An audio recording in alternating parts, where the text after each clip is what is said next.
Hello बच्चों, let's read the question and the question says among the elements boron, aluminium, carbon and silicon।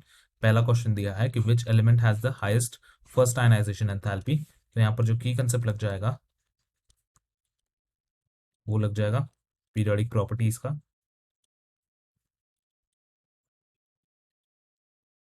Basically यहाँ पर हमें दिया है elements boron, aluminium, carbon and silicon. तो first ionization enthalpy देखने के लिए तो हम क्या कर लेंगे, इलेक्ट्रॉनिक कन्फिग्रेशन लिख लेंगे। बोरोन होता है 1s2 2s2 2p1।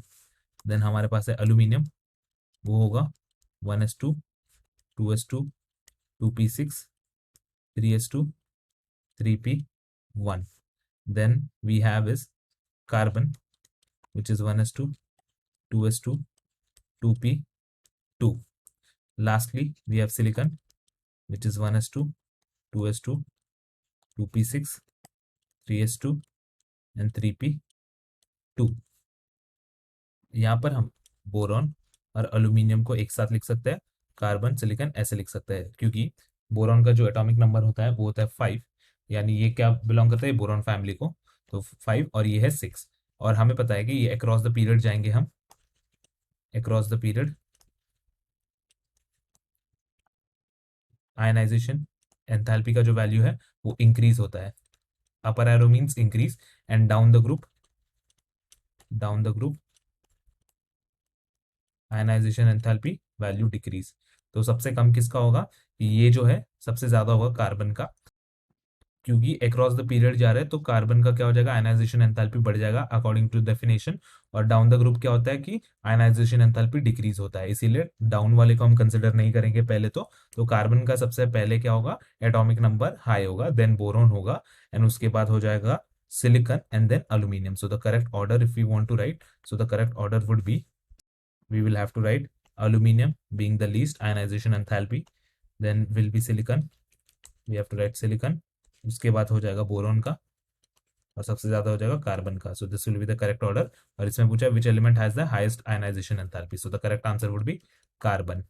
देन हमारे पास है सेकंड क्वेश्चन जिसमें बोला है कि which element has the most metallic character. तो हमें जस्टिफाई करना है इन ईच द केस। तो पहला केस में हमने जस्टिफाई कर दिया, तो यहाँ पे हम पहला वाला ऐसे लिख देंगे। नेक्स्ट हमारे पास पूछा है कि क्या element has the most element metallic character. तो यहाँ पर the one which is going to have the most metallic character, metallic character, जब हम इसकी बात करेंगे तो ये क्या हो जाएगा, it decreases across a period, across a period and increases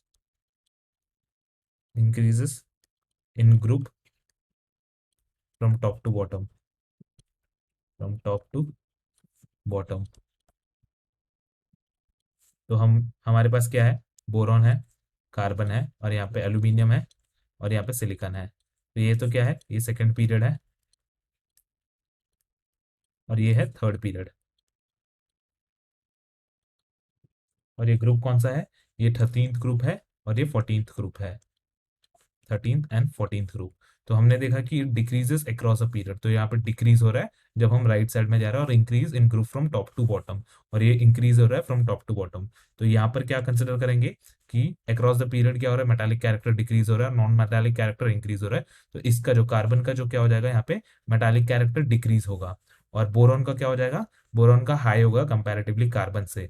और क्या होता है कि जब हम नीचे जाते हैं वो मेटालिक कैरेक्टर इंक्रीज हो रहा है, और मेटालिक कैरेक्टर इंक्रीज हो रहा है, so the maximum metallic character will be shown for aluminium, aluminium